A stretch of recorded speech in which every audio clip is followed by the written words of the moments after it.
Corporativo, com Milton Jung.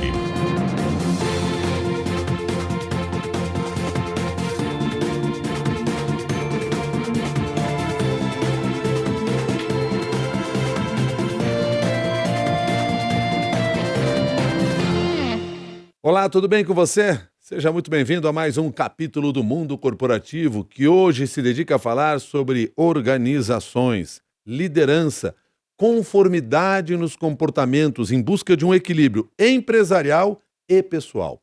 Para conversar conosco sobre esse assunto, nós convidamos a Marcela Argolo, que é professora, mentora de cultura generativa e autora deste livro que eu tenho em mãos aqui, A Arte do Equilíbrio, Alinhar-se ao Melhor Caminho para a Liderança Regenerativa, livro esse publicado pela Delivros Editoras. Marcela Argolo, desde já, muito obrigado pela gentileza de estar conosco aqui no Mundo Corporativo. Bom dia para você. Bom dia, Milton. Eu que lhe agradeço pelo convite, para a gente bater um pouco mais de papo sobre o tema. E vamos começar a nossa conversa definindo alguns conceitos. Claro. Eu me referi à cultura generativa. O que isso significa? Generativo significa gerar e regenerativo significa renascer, recriar. Então, para que a gente possa criar e gerar um novo modelo de negócio, precisamos primeiro regenerar, renascer a nossa cultura, o nosso ser, com mais ética e com mais moral, com mais conformidade, accountability, para que a gente possa, então, ter um processo decisório, uma tomada de decisão empresarial muito mais holística, muito mais sistêmica e voltada para o bem-estar do todo. E aí nós estamos tratando de um tema fundamental hoje nas organizações, que é o tema da cultura. Muitas vezes as empresas e os próprios gestores não compreendem por que ideias, pensamentos não conseguem avançar dentro daquela organização. Não, vou usar a expressão, contaminam todos os seus profissionais. Isso está relacionado a não haver a construção desta cultura? Eu acredito que não está relacionado inicialmente com uma implementação muito forte de uma governança.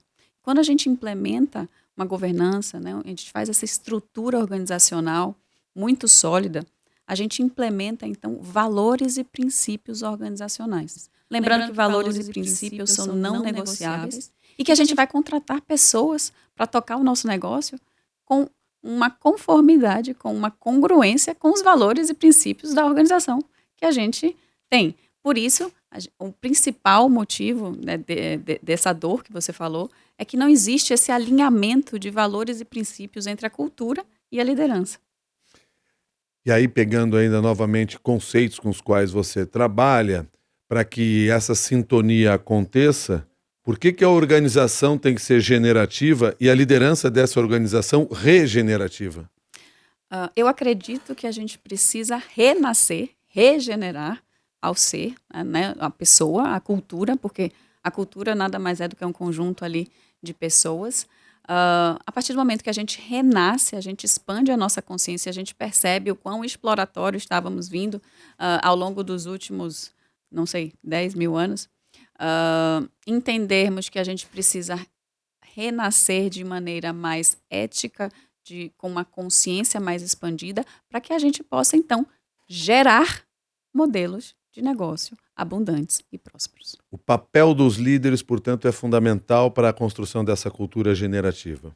Completamente. O líder regenerativo é um líder que é um maestro, é um líder com uma consciência mais expandida e é um líder que consegue perceber as nuances do ambiente, não só isso, mas também consegue entender qual é as melhores ações de cada colaborador para que ele possa, portanto, atuar de maneira mais assertiva, mentorando, então, esse colaborador para que ele possa não só se sentir pertencido no seu negócio, dentro da organização, mas fazer o melhor que ele pode com a sua real essência. Marcela Argolo, deixa eu tentar entender assim, como é que você chega nesta questão? Como é que você vai construindo esse pensamento ao longo da sua carreira? Nós sabemos que a sua carreira começa no mundo do esporte, mas vai para as organizações depois, na área financeira. você faz administração, ou tem outras formações, mas como que essa ideia se construiu ao longo desse tempo com você? Olha, Milton, é muito engraçado, porque claro que eu não cheguei nesse pensamento de um dia para a noite, é obviamente um caminho. E o legal do caminho é caminhar. E você vai, né? É caminhando que se faz o caminho, como diz meu amigo Patrick. A partir do momento que eu comecei ali minha carreira com 8 anos num esporte de alta performance, um esporte extremamente estratégico, eu desenvolvi ali, eu acho que meu principal skill, que foi a disciplina. Acho que sem essa disciplina eu não conseguiria ter percorrido todo esse trajeto. Entrei no mundo corporativo muito cedo, na área de controladoria, auditoria, então controles internos, regulatório era algo muito comum para mim, muito normal, era meu dia a dia, números, necessidade de mensuração de dados, necessidade também de performance era importante. E ali em 2017 eu resolvi fazer uma especialização em compliance e riscos. E dentro dessa especialização eu comecei a perceber que compliance não é regulatório. Compliance é sobre pessoas. A partir do momento que a gente para de investir tanto em comando, controle, nesse arcabouço jurídico e passa então a investir no desenvolvimento de pessoas com mais ética através de uma educação corporativa, afinal de contas a educação é o futuro do mundo, né? Se a gente quer transformar o mundo, vamos através da educação, então por que não investir isso em desenvolvimento de pessoas através da educação, expansão de consciência, para que esse processo decisório seja muito mais ético, de uma maneira muito mais livre, muito mais leve, conseguindo gerar, então, o quê? Interconexões com as pessoas. Porque, a partir do momento que a gente trabalha desta maneira, de maneira ética, a gente desenvolve muito parcerias, que é a ODS 17, e através de parcerias de longo prazo que conseguiremos, então, criar uma rede muito mais coesa de ecossistema vivo. E através dessa rede, a gente tem uma maior resiliência no nosso negócio. Vamos lá. Isso tem tudo a ver com ESG, que é este conceito mais amplo que se criou ao longo do tempo também. Você citou agora a ODS, por exemplo, que são os Objetivos de Desenvolvimento propostos pela ONU e são metas a serem alcançadas ao longo das próximas décadas.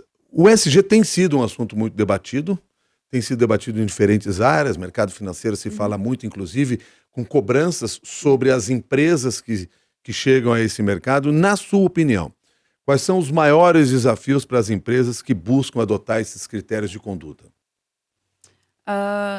Se a gente está falando aqui de Brasil, cerca de 85% do PIB são empresas familiares, a gente tem que, então, desenvolver uma governança corporativa ou governança generativa dentro dessas corporações, para que a gente tenha essa estrutura, essa expansão de consciência, para que essas famílias entendam a importância de se investir no ESG.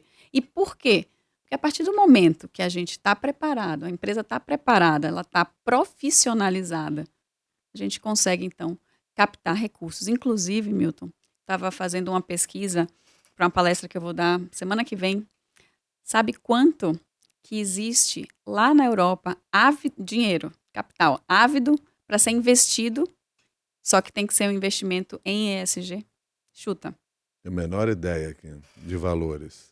5 trilhões de dólares ávidos para serem investidos, apenas esperando uma empresa que esteja totalmente adaptada, totalmente nos moldes dos novos modelos de negócio. Os novos modelos de negócio são aqueles que têm um perfil no core business com o ESG, ou seja, voltado para resolver uma dor da sociedade, tanto no âmbito social quanto no âmbito ambiental. Você tem percebido esse avanço em empresas brasileiras? Olha, eu acredito que as empresas multinacionais, elas já estão nesse novo cenário. E as empresas de médio porte, as empresas nacionais, elas estão começando a acordar.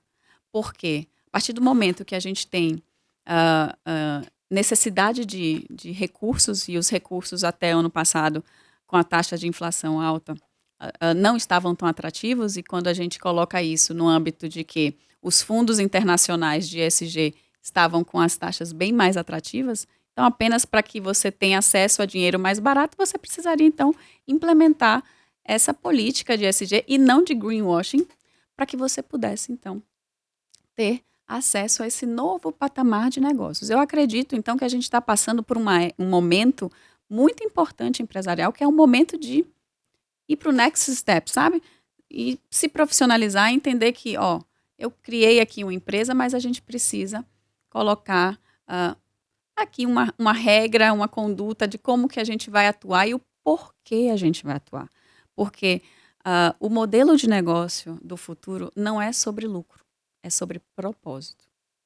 Então, a partir do momento que você tem um propósito muito claro, o lucro vem por consequência. Você falou aqui em desafios para a implantação de um modelo como esse, e tudo isso tem a ver com o início da nossa conversa, que é a organização generativa, a liderança regenerativa, construção de cultura. Ou seja, nós estamos dando uma volta aqui para chegar de novo a esse ponto que é essencial para a transformação. Não se faz isso por decreto, não se faz isso com apenas compromisso assumido, se faz com mudança de comportamento. Sim. E é engraçado que você pode dar a volta que você for, você vai sempre cair em pessoas. Então, a partir do momento que não se é absorvido e sentido de que precisamos mudar e apoiar essa liderança nessa mudança, porque a mudança ela não vem do dia para a noite, é gradual, é um trabalho, né? E é um trabalho contínuo. Então, você precisa de constância, você precisa de disciplina, você precisa de compaixão. Porque a partir do momento que você entende que o outro não consegue realizar esse processo decisório, não é porque ele não quer, mas é porque ele não tem essa consciência. E se você tem essa consciência, se você tem esse privilégio, você tem mais dever. Então, se eu tenho esse privilégio de ter essa consciência expandida, eu tenho o dever de apoiar com compaixão, pegando a mão dessa pessoa e demonstrando a ela de maneira muito amorosa, de maneira muito nutridora, que sim, você pode também ter essa expansão de consciência e ter novas formas de processo decisório. Como eu, indivíduo, como profissional, começo a me preparar para esse cenário? Eu acho que a palavra educação vem de eduzir, e eduzir é olhar para dentro. A gente gosta muito de olhar para fora. Começa a olhar para dentro, começa a trabalhar o seu autoconhecimento. Quem é você? Quais são suas qualidades? Quais são seus desafios? Quais são os pontos a melhorar? Como você pode se relacionar de uma maneira mais efetiva com os outros? A gente está passando por um momento muito importante, que a gente está saindo do ego. E aí a gente teve uma passagem pelo eco, olhamos todo mundo, e agora a gente está caindo em uma outra forma de se relacionar, que é o seva.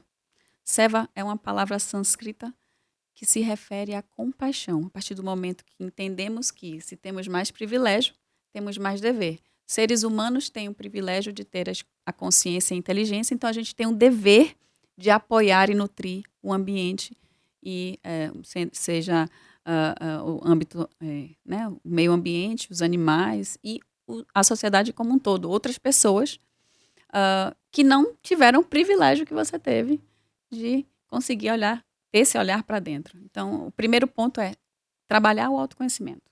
É isso que você prega no livro A Arte do Equilíbrio, quando você apresenta o método Alinhar-se? Dentre todos os pilares, são 26 pilares ancorados pelo sistêmico. A gente começa com o A, né, o alinhar-se, com o autoconhecimento, sim. Sem ele, a gente não consegue transitar por todos os outros. Depois que você trabalha muito o autoconhecimento, eu acredito que o autoconhecimento ele é contínuo. Todos os dias você trabalha a se conhecer. A grande pergunta a se fazer é: qual legado eu quero deixar? Qual é o legado que eu quero né, deixar aqui para minha família, para os meus amigos, e com isso você vai desenvolvendo o seu propósito aqui.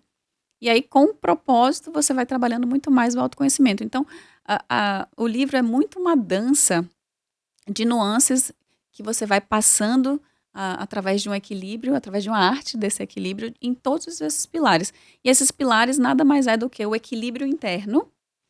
Nós somos internamente metade nossa mãe e metade nosso pai. Então, metade energia feminina e metade energia masculina.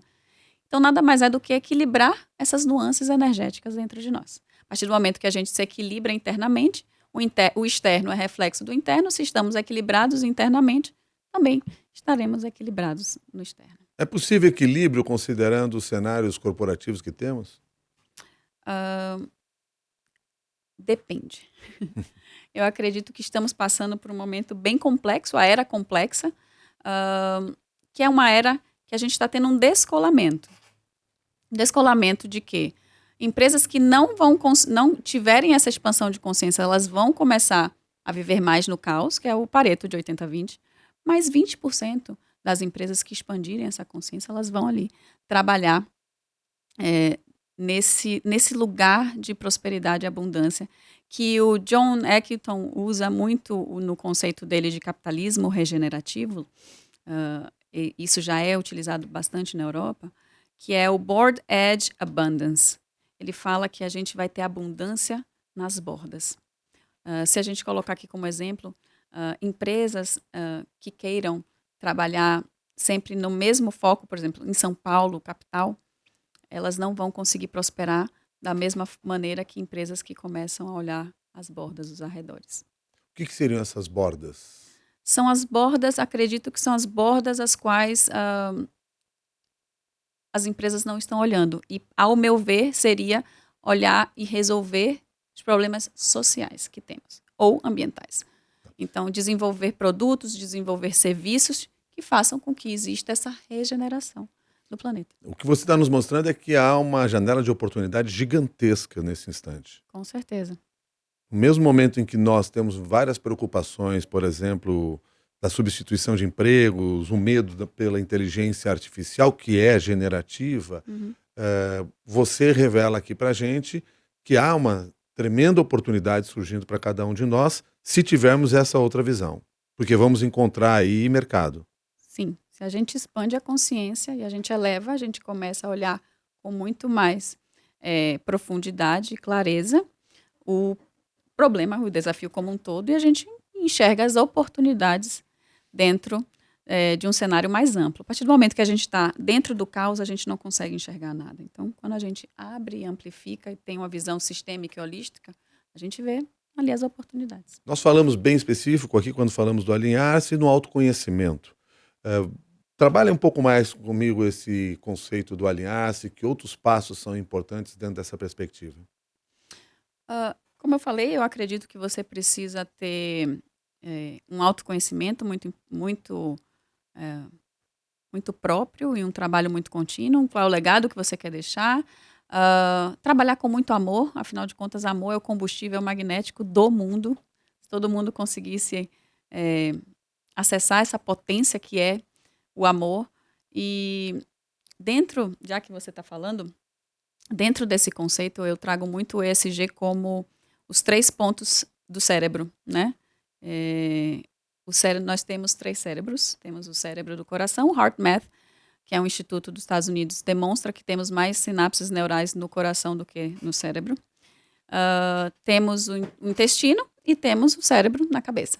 Então, a partir do momento que trabalhamos com uma relação de amor pelo que fazemos, a gente está trabalhando no magnetismo do coração, com o cérebro do coração. Então, aqui é o E do ESG, através dele que a gente vai bombear o restante das ações que a gente faz. O S, que é o social, através dele que a gente vai se relacionar com o outro e através dele que a gente vai realizar ações de curto prazo, os quais a gente realizou a longo prazo de planejamento estratégico no A, né, no coração, no amor. Só que a gente só consegue isso se a gente não estiver inflamado através do intestino.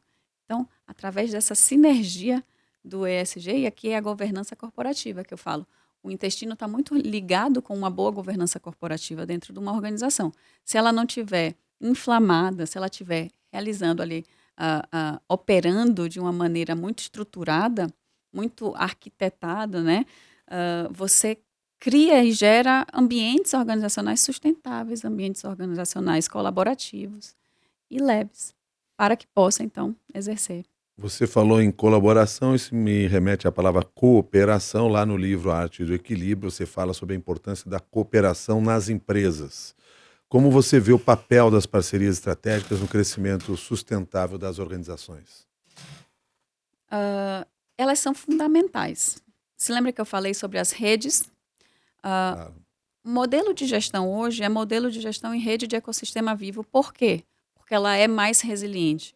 E a gente está passando por um momento tão complexo, tão turbulento, tão desafiador, que a gente só vai conseguir passar por esse desafio, né, por esse momento empresarial, se a gente tiver, então, nossa estrutura de ecossistema, muito de rede. Para que isso aconteça, a gente precisa se relacionar, então. Então, por isso que eu acredito que a ODS 17 é o alicerce de todas as outras ODSs, e linkando com a ODS 0, que eu chamo, que é a ODS da expansão da consciência. Quando a gente expande a consciência, a gente entende que a gente precisa trabalhar o alicerce principal, que são as relações de longo prazo. E relações de longo prazo, elas são aquelas que têm 3 ganhas. Ganha eu, ganha você e ganha o ambiente e a sociedade que a gente está inserido. Então, a partir do momento que a gente trabalha dessa maneira, a gente tem, então, essa rede mais resiliente e, com isso, seu negócio fica mais perene. No dia a dia, dentro da empresa, na organização, na vida, quando a gente vai lá para fora, nós temos uma série de demônios, podemos chamar assim que você chama lá no livro, pelo menos.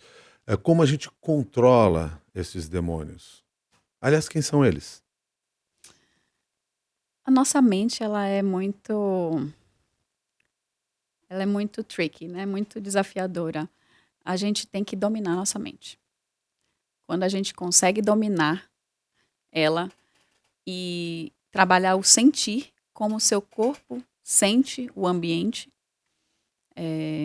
temos então esse domínio da mente. A gente precisa estar, quando a gente expande a consciência, a gente fica um grau acima dessa mente e a gente acalenta ela, acalma ela, e a gente não acalma ela empurrando ela ou dizendo eu não estou te vendo, apenas acolhendo ela, porque sistemicamente o que espreme expande. Então, a partir do momento que a gente olha para aquilo, para a nossa mente, olha e entende o que a gente está falando, e a nossa sombra que seja dentro do autoconhecimento, e a gente acolhe e a gente fala, eu sei que você está aí, fica aí agora, porque agora eu vou fazer outra coisa, agora eu vou tomar outra decisão. Eu entendi sua decisão, mas meu processo decisório tem que ser mais amplo. O medo de errar é um desses demônios? Completamente. Nós somos extremamente, o ser humano é extremamente perfeccionista. O medo gere o mundo, né? E o erro, ele é fundamental. Porque sem o erro, sem o fracasso, a gente não tem as inovações. A gente precisa, como eu falei com você antes, a gente precisa errar rápido e barato. A vida é sobre experimentações, é sobre experimentar, é sobre encontrar esse seu board edge para encontrar a sua real abundância. Porque se você não tem a coragem de se lançar por causa do seu medo de errar, você não vai encontrar, então, a borda, porque você ainda está parado no seu núcleo que você estava. Agora, as empresas oferecem espaço para o erro? Acho difícil, atualmente. Bem, nas empresas que eu transitei e as que eu tenho um pouco de leitura, as tradicionais, sim, são mais difíceis. Mas eu estou vendo um grande caminhar nessa mudança de cenário com as empresas startups. Então, as startups, elas vieram exatamente para demonstrar que, sim, a gente pode trabalhar com experimentações de maneira ágil, de maneira colaborativa, mas também, obviamente, a gente tem que trabalhar num equilíbrio de que tem que se estruturar essa empresa startup para que ela possa crescer de maneira com raízes, né? Então, sim, eu acho que para as startups existe essa abertura ao erro, mas as tradicionais a gente ainda precisa começar a trabalhar um pouco. A busca constante por resultados financeiros seria o demônio da empresa? Com certeza, com certeza. Esse demônio dos acionistas, dos stakeholders né, do board, de querer sempre lucros, lucros e lucros, é o maior demônio. E a partir do momento que a gente expande essa consciência deles, entende que precisamos trabalhar não só pelo lucro, mas sim por um propósito, e que o lucro pode ser que não seja tão elevado como foi ao longo dos últimos tempos, né, nessa exploração, mas que a gente está tendo um lucro, porém a gente também está tendo um ganho com uma visão de mais da sociedade como um todo. A chegada das novas gerações no ambiente corporativo tem trazido essa nova visão? Ou essas pessoas que estão chegando correm o sério risco de serem contaminadas pelos pensamentos do passado? Eu acredito que elas vieram com esse dever e esse propósito de vida. Essa geração nova, ela veio com um pensamento de que eu não vou trabalhar a qualquer custo, eu quero a minha qualidade de vida, eu quero trabalhar por um propósito. Os modelos de consumo também mudaram super, né? A gente tem um modelo de consumo voltado para quem é essa empresa, eu quero me relacionar com o propósito dela, né? Qual é o manifesto dessa empresa. Então, se as empresas não começarem a mudar esse formato de pensamento, elas vão acabar perdendo não só seus clientes, como seus colaboradores. Até porque, também numa pesquisa que eu fiz, existem estudos que até 2040 a gente vai ter uma transformação muito grande no quesito de finanças, de financeiro. Quem vai deter esse poder financeiro vão ser as mulheres e essa geração que você questionou. Então, a partir do momento que mulheres e a geração mais nova, né, a geração dos X, Y, elas detêm o poder da compra, elas também têm o poder da decisão. Então, para que você possa vender para essas pessoas, você tem que se adequar. Marcela Argolo, para concluindo aqui tudo isso que a gente conversou até aqui, eu queria ouvir de você um conselho para aquelas pessoas que estão se lançando no mercado de trabalho ou que estão empreendendo com negócios próprios. Que sugestão você leva a estas pessoas? Olha, quem sou eu para dar um conselho? Você é uma mentora de cultura generativa, entre verdade. outras coisas. Mas se eu pudesse, né, colocar como algo importante a ser visto como você se relaciona com as pessoas, com seus colaboradores e seus clientes. É fundamental. Daí você vai expandindo pouco a pouco o seu projeto de ESG dentro tanto da sua carreira, se você resolver seguir a carreira corporativa, ou no quesito de empreender. Então é sempre olhar, esse produto que eu estou usando, ele é tóxico? Como que eu posso fazer para reciclá-lo? As pessoas, eu estou contratando todo mundo de maneira formal, eu pago meus impostos devidamente, como que é o registro da minha empresa, como que é a contabilidade da minha empresa. Então, coisas tão básicas.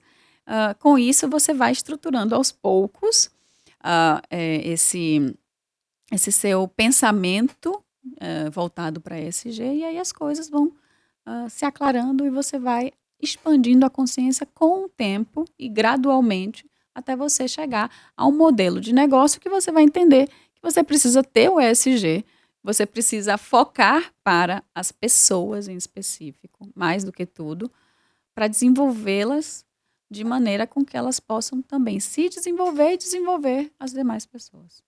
Perfeito. Só para fechar aqui essa nossa conversa, eu já citei agora há pouco aí o medo sobre a inteligência artificial e o que ela pode ou não fazer com a vida das pessoas. Minha pergunta aqui é o seguinte: com a expansão da inteligência artificial, as pessoas perdem importância nas empresas? Elas não perdem a importância, pelo contrário, elas ganham importância. O futuro ela é baseado em uma tríade. Espiritualidade, que é voltada para a ética. Quando eu falo espiritualidade, nada mais é do que decisões de accountability. Ser humano, nosso corpo e tecnologia, não tem jeito. Até 2050, teremos mapeado 100% do cérebro e, com isso, expandido a consciência. Então, até lá, o que a gente tem que fazer? A gente tem que entender quais são os trabalhos que são lineares, eles serão feitos por máquinas, não tem jeito. O processo decisório cada vez vai ficar mais assertivo através dessa inteligência artificial. E o que a gente tem que desenvolver? Desenvolver pessoas através de uma educação corporativa, através de uma mentoria, através da expansão da consciência, para que ela possa, então, conseguir tomar a decisão mais assertiva com base no que essa inteligência artificial deu para ela como dados. Marcela Argolo, muito obrigado pela gentileza de ter vindo aqui ao Mundo Corporativo e por compartilhar parte desse seu conhecimento. Até uma nova oportunidade. Eu que agradeço. Obrigada. Marcela Argolo, professora, mentora, autora do livro A Arte do Equilíbrio, livro este publicado pela Delivros Editoras, conversou com você aqui no Mundo Corporativo, que contou com as participações do Carlos Greco, da Letícia Valente, da Débora Gonçalves, do Gabriel Ferraz e do Rafael Furugem. Até o próximo capítulo do Mundo Corporativo. Mundo Corporativo, com Milton Jung.